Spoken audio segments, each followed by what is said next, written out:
हो, तुम्हें राजकुमारी दिखाई देंगी।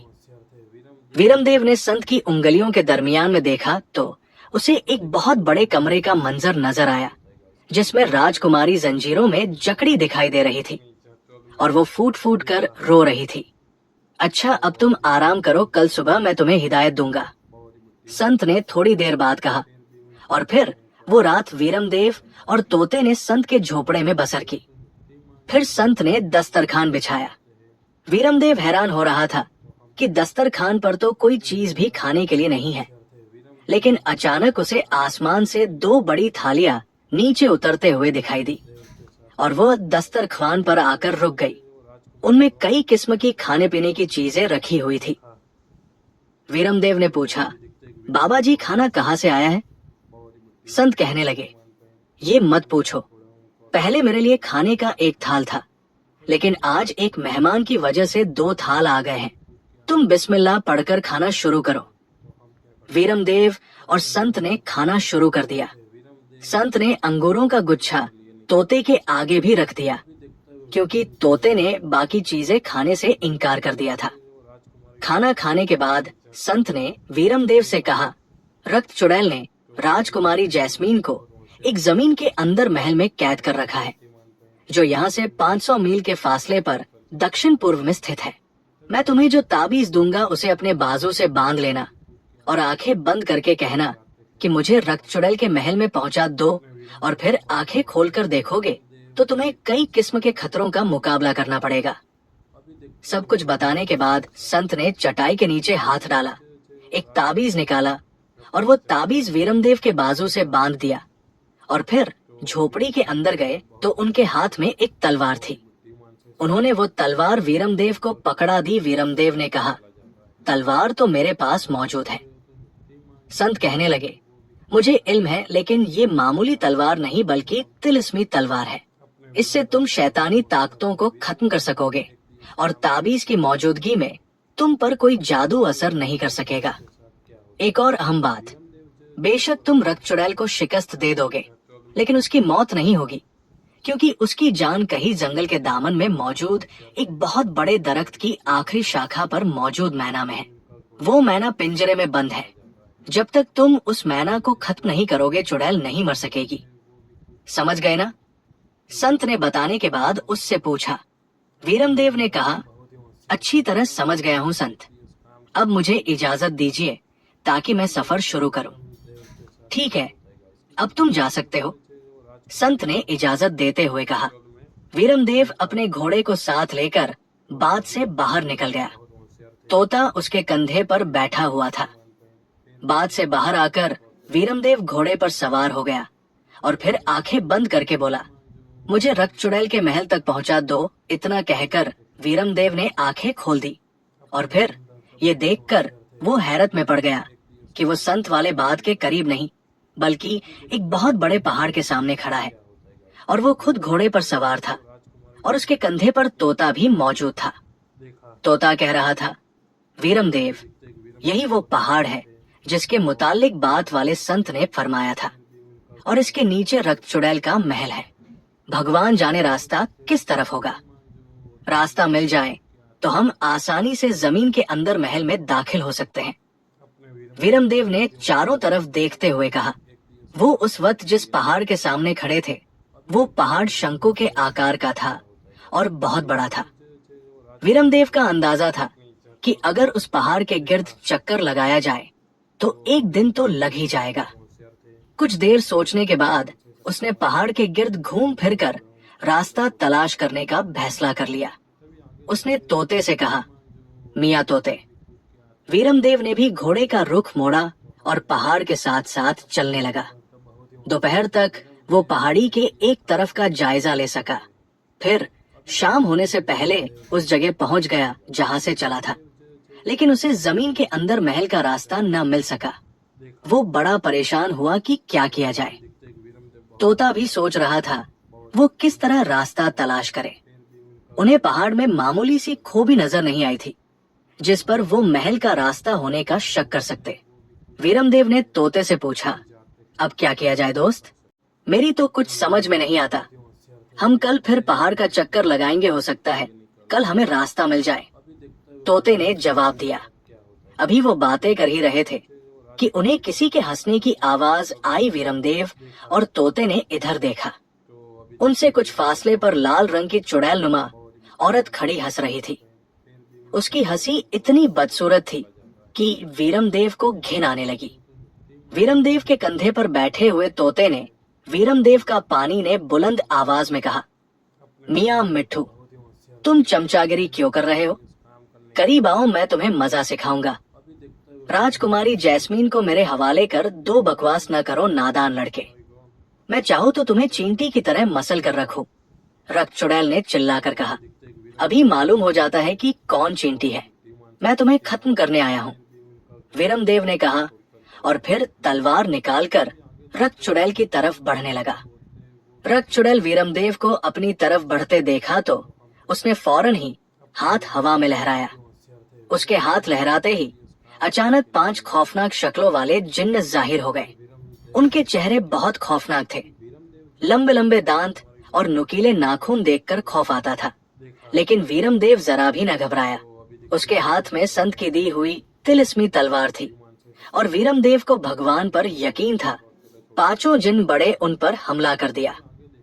पहले ही वार में एक जिन्न का बाजू कट गया।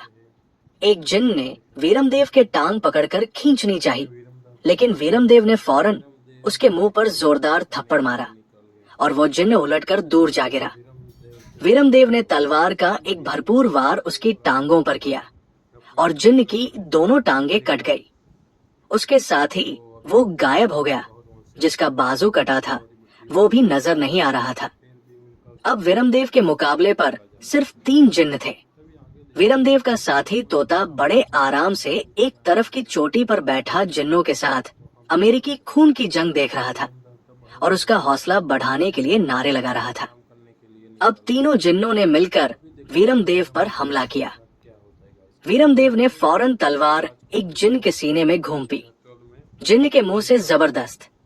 जिन्न को वीरमदेव ने घूंसा मारा, वह लड़खड़ाया और उसी लम्हे वीरमदेव ने तीसरे जिन्न के गर्दन पर तलवार का ऐसा वार किया कि जिन्न की गर्दन धड़ से अलग होकर दूर जा गिरी और वह भी नजरों से ओझल हो गया। अब वीरमदेव के मुकाबले पर सिर्फ एक जिन्न रह गया था।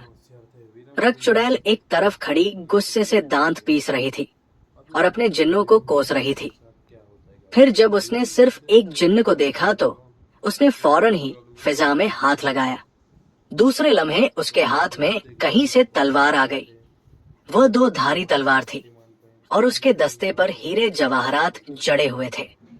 रक्त चुड़ैल ने वो तलवार आखिरी जिन्न की तरफ उछाल दी और बोली, तलवार पकड़ो, इस नादान लड़के को मौत के घाट उतार दो, जल्दी करो। अगर तुम इस लड़के को हलाक करने में कामयाब हो गए तो तुम्हें इस लड़के का गोश्त खाने की इजाजत होगी। इसके अलावा मैं तुम्हें आजाद कर दूंगी। रक्त चुड़ैल की बात सुनकर जिन्न में एक नया जोश पैदा हो गया और वो तलवार लहराता हुआ वीरमदेव की तरफ बढ़ा। वीरमदेव ने हंसकर रक्त चुड़ैल से कहा, अब तुम नए जिन्न मंगवाओ, ये तो अभी हलाक हो जाएगा। उसी समय वीरमदेव को रक्त चुड़ैल की तरफ ध्यान मग्न पाकर जिन्न ने वीरमदेव पर हमला कर दिया और वीरमदेव के दोस्त तोते की चीख निकल गई। वीरमदेव ने जिन्न की तलवार को अपनी तलवार पर रोका और दाहिने हाथ से उसके मुंह पर घूंसा मार दिया। जिन्न लड़खड़ाता हुआ पीछे हट गया।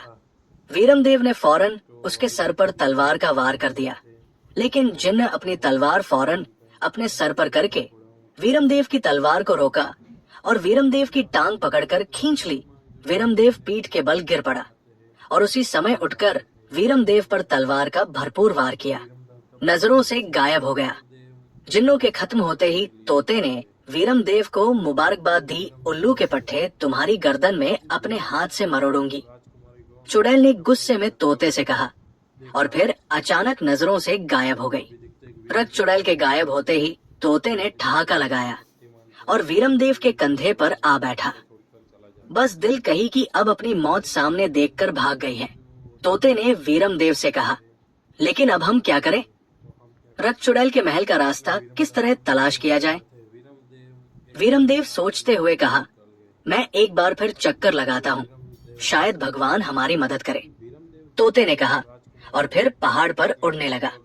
वीरमदेव एक तरफ से टेक लगाकर बैठ गया। तकरीबन आधे घंटे के बाद तोता वापस आता दिखाई दिया।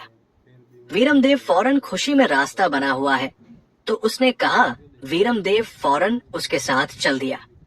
काफी देर बाद वो एक गुफा के करीब पहुंचने में कामयाब हो गए।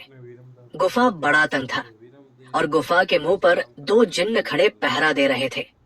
उनके हाथों में मौजूद तलवारें अंधेरे में भी चमक रही थी। जैसे ही जिन्नों की नजर वीरमदेव पर पड़ी, वो तलवारें सोंटकर वीरमदेव की तरफ पड़े। वीरमदेव ने भी तलवार निकाल ली और भगवान का नाम लेकर उनका मुकाबला करने लगा। एक जिन्न ने वीरदेव के कंधे पर तलवार का वार किया। वीरमदेव ने फौरन ही अपनी तलवार पर उसका वार रोका और तुरंत उसके पेट में लात मार दी और जिन्न टकराता हुआ अपने साथी से जा टकराया। फिर इससे पहले कि वो संभलते, वीरमदेव ने एक की गर्दन उड़ा दी, दूसरे ने डरपों की तरह भागना चाहा, लेकिन उसी वक्त वीरमदेव ने दौड़कर उसकी पीठ पर तलवार का वार किया और वो जिन्न भी गिरकर छटकाने लगा। और फिर उन दोनों जिन्नों की उसी वक्त आवाज सुनाई दी। वीरमदेव ने चौंक कर गुफा की तरफ देखा। एक बहुत बड़ा पत्थर था। अब गुफा का मुंह पूरी तरह बंद हो चुका था। पत्थर इतना बड़ा था कि उसे हिलाने के लिए 100 आदमियों को जोर लगाना पड़ता। अकेले वीरमदेव के बस की बात नहीं थी। अचानक उन्हें रक्त चुड़ैल का ठहाका सुनाई दिया। वीरमदेव ने चौंक कर इधर उधर देखा। उनसे कुछ फासले पर रक्त चुड़ैल खड़ी थी और कह रही थी, अब तुम सारी उम्र इस पत्थर से सर फोड़ते रहोगे, लेकिन महल तक कभी नहीं पहुंच सकोगे। बेहतरीन इसी में यहीं से वापस लौट जाओ। राजकुमारी जैस्मीन को मैं अपनी बहू बनाने का फैसला कर चुकी हूँ। उसकी शादी मेरे बेटे से होगी। उसके बाद रक्त चुड़ैल नजरों से गायब हो गई। कुछ देर तक वीरमदेव सोचता रहा। फिर कुछ देर बाद उसने तोते से कहा, कहो मियाँ तोते, अब क्या किया जाए? मेरा ख्याल है, तोते ने सोचते हुए कहा, अगर मानो तो कहूंगा। जल्दी बताओ क्या कहना चाहते हो? रक्त चुड़ैल जब तक खत्म नहीं होगी, उस वक्त तक न तो हम महल में कर सकते हैं और नहीं राजकुमारी जैस्मीन को आजाद कर सकते हैं। इसलिए बेहतरीन यही है कि पहले उस मैना को पकड़ा जाए जिसमें रक्त चुड़ैल की जान है। अगर हम उस मैना को हासिल कर लेते हैं तो फिर समझ लो रक्त चुड़ैल हमारे कब्जे में है। हम जब भी चाहेंगे उसे खत्म कर सकेंगे। इसलिए मेरा मशवरा है कि पहले रक्त चुड़ैल की मैना को पकड़ना चाहिए, तोते ने कहा। वीरमदेव कुछ देर सोचता रहा। फिर कुछ देर बाद उसने तोते से कहा, तुम यही रहकर रक्त चुड़ैल और राजकुमारी जैस्मीन का ख्याल रखो। मैं उस पेड़ की तरफ रवाना होता हूँ जिसकी चोटी पर मैना का पिंजरा लटका है। वीरमदेव ने तोते से कहा, जरा जल्दी लौटना, कहीं रक्त चुड़ैल राजकुमारी जैस्मीन को लेकर कहीं चली न जाए। दोबारा आंखें खुली तो मैंने खुद को एक पहाड़ के दामन में पाया। पहाड़ बहुत बड़ा था और उसकी चोटी आसमान से बातें कर रही थी। पहाड़ के नीचे काफी सारे पेड़ थे। वीरमदेव उस पेड़ को तलाश करने लगा जिसकी चोटी पर मैना का पिंजरा था। थोड़ी देर बाद मिली।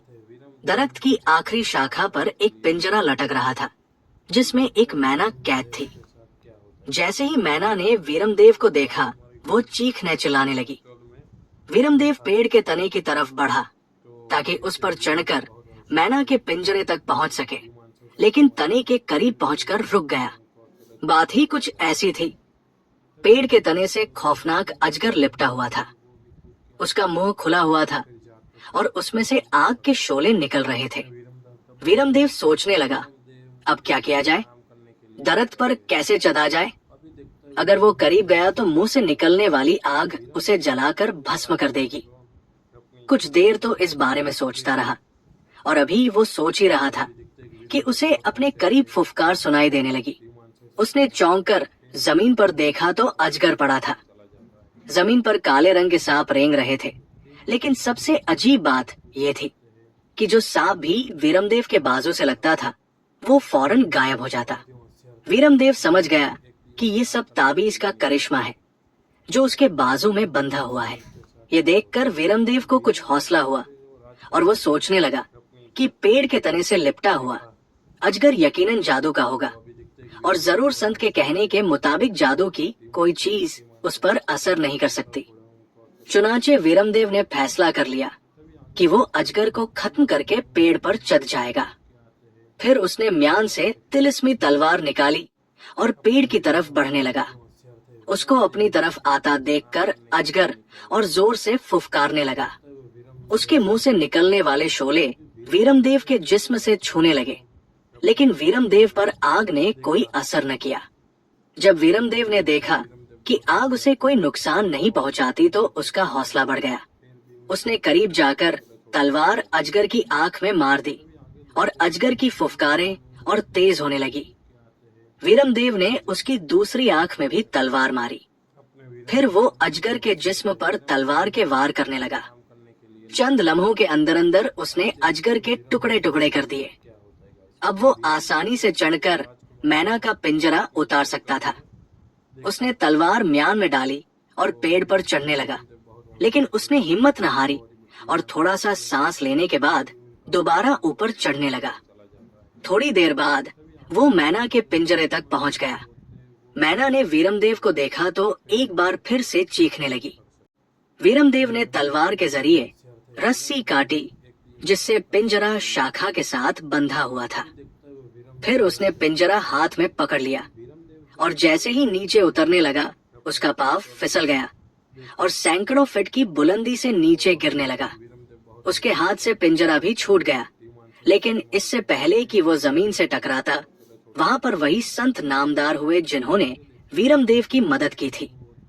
उन्होंने हाथों से आगे बढ़कर वीरमदेव को अपने हाथों में ले लिया और बड़े आराम से जमीन पर लिटा दिया और खुद फौरन गायब हो गए। वीरमदेव ने गिरते वक्त आंखें बंद कर ली थी। आंखें खोलकर खुद को देखा, महफूज पाया तो बहुत हैरान हुआ। उसने जल्दी से उठकर मैना का पिंजरा उठाया जो उसके करीब पड़ा हुआ था। पिंजरे को खोलकर उसने मैना को पकड़ लिया। मैना चीखने लगी और फिर एकदम बोलने लगी, भगवान के लिए मुझे माफ कर दो, मैं राजकुमारी जैस्मीन को तुम्हारे हवाले करती हूँ, लेकिन मुझे मत मारो, मैं तुम्हारी सेवक हूँ। वीरमदेव ने उस आवाज को फौरन पहचान लिया। वो आवाज रक्त चुड़ैल की थी जो मैना के मुंह से निकल रही थी। वीरमदेव ने कहा, नहीं, मैं आज तुम्हें तड़पा तड़पा कर मारूंगा। ये कहते हुए वीरमदेव ने मैना की एक टांग तोड़ दी। मैना बुरी तरह तड़पने लगी। अब वीरमदेव ने उसे न छोड़ा। उसने मैना की गर्दन को पकड़ा और झटका देकर गर्दन तोड़ दी। मैना के मुंह से आखिरी चीख निकली जो रक्त चुड़ैल की थी और बड़ी भयानक थी। वीरमदेव ने मैना को चक्कर देकर दूर फेंक दिया। फिर उसने आंखें बंद करके ताबीज को हुक्म दिया, मुझे राजकुमारी जैस्मीन तक पहुंचा दो। वीरमदेव के जाने के बाद तोता इंतजार करने लगा कि कब वीरमदेव मैना को वापस लेकर आता है। थोड़ी देर बाद अचानक गुफा का मुंह खुला और उसमें से रक्त चुड़ैल चीखती हुई निकली, लेकिन फिर अचानक कड़क की आवाज सुनाई दी और उसकी एक टांग टूट गई। चुड़ैल दूसरी टांग पर उछलने लगी। टांग तोड़ दी होगी। फिर उसके देखते ही देखते रक्त चुड़ैल की दूसरी टांग भी टूट गई। उसके बाद एक झटका उसकी गर्दन को लगा और गर्दन भी टूट गई। उसके मरते ही एकदम आंधी चलने लगी और बड़े जोर की आंधी थी कि तोते को भी आंखें बंद करनी पड़ी। चंद लम्हों बाद आंधी रुकी तो उसने आंखें खोल दी और फिर ये देखकर हैरान रह गया कि अब वहां पहाड़ नजर नहीं आ रहा था, बल्कि सपाट मैदान था जिसमें खूबसूरत राजकुमारी जैस्मीन खड़ी इधर उधर टहल रही थी। तोते ने फौरन उड़ान ली और राजकुमारी के करीब जा बैठा। राजकुमारी जैस्मीन मुबारक हो, अब तुम आजाद हो और रक्त चुड़ैल हलाक हो गई है। तोते ने राजकुमारी से कहा, लेकिन मैं तो महल के कमरे में कैद थी और तुम कौन हो? राजकुमारी ने पूछा, और तुम इंसानों की तरह बातें कैसे करते हो? तोते ने हंसकर कहा, राजकुमारी वो महल वगैरह सब चुड़ैल के मरते ही सारा जादू खत्म हो गया और बाकी रही मेरी बात तो मैं सिर्फ तोता हूँ। क्या तुम्हें पहाड़ बताता हूँ, और फिक्र मत करो, मैं जादू का तोता नहीं हूँ। उसी वक्त उनके जाहिर होते देखकर डर गई और तोते से पूछा, ये कौन है? तोते ने हंसकर कहा, यही तो वो बहादुर लड़का जिसने तुम्हें आजादी दिलवाई। हम दोनों भी तुम्हारे मुल्क के रहने वाले हैं और मेरे दोस्त का नाम वीरमदेव है। राजकुमारी ने वीरमदेव का शुक्रिया अदा किया। वीरमदेव ने कहा, चलना चाहिए। महाराजा और महारानी तुम्हारे लिए सख्त परेशान होंगे। फिर वीरमदेव और राजकुमारी घोड़े पर सवार हो गए। तोता वीरमदेव के कंधे पर बैठा था। वीरमदेव ने दिल ही दिल में ताबीज से कहा, हमें संत बाबा के पास पहुंचा दो, और आंखें बंद कर ली और राजकुमारी को भी आंखें बंद करने को कहा। जब दोबारा आंखें खोली तो उन्होंने खुद को संत के बात में पाया। संत ने वीरमदेव के सलाम का जवाब देकर और उनके लिए आसमान से बेहतरीन खाने मंगवाए। संत का शुक्रिया अदा किया और वहां से चलने की तैयारी शुरू कर दी। और वो दोनों घोड़े पर सवार तोता वीरमदेव के कंधे से उतरकर उनके आगे उड़ रहा था। 3 दिन के सफर के बाद वो लोग जंगल में उस जगह पहुंचे जहां राजकुमारी जैस्मीन का घोड़ा पत्थर का बना था, लेकिन अब वह दोबारा जिंदा हो गया था और वही घास चर रहा था। राजकुमारी अपने घोड़े पर सवार हो गई। तोते को उन्होंने शाही महल की तरफ भेज दिया ताकि उनके आने की खबर दे सके। फिर वो खुद भी शहर की तरफ चल पड़े। जब वो जंगल से निकलकर शहर में दाखिल हुए तो उस जगह महाराजा, महारानी, मंत्री और दूसरे बहुत से लोग जमा थे। उनके हाथों में फूलों के हार थे। उन्होंने तालियां बजाकर राजकुमारी जैस्मीन और वीरमदेव का स्वागत किया। महाराजा और महारानी ने वीरमदेव और राजकुमारी को गले लगा लिया और जी भरकर रोए। लेकिन ये मिला जो उसकी जुदाई में तड़पते रहते थे, क्योंकि वीरमदेव उन्हें कुछ बताए बगैर राजकुमारी की तलाश में गया था। उसके बाद वीरमदेव और राजकुमारी को हार पहनाए गए और बड़ी इज्जत के साथ शाही महल में लाया गया। 3 रोज तक खूब दावतें हुई। महाराजा ने वीरमदेव के माता पिता को रिश्ते के लिए पैगाम भेजा, जिसे वीरमदेव के माता पिता ने फौरन कबूल कर लिया। चुनांचे तकरीबन 1 हफ्ते बाद राजकुमारी जैस्मीन की शादी बड़ी धूमधाम से वीरमदेव से हो गई और उस मौके पर महाराजा ने पूरी सल्तनत वीरमदेव के हवाले कर दी। पूरे शहर में जश्न मनाया गया। तो कैसी लगी आपको ये रोमांचक कहानी? क्या आप वीरमदेव के साहस से प्रभावित हुए या राजकुमारी जैस्मीन की जिद ने आपको हैरान किया?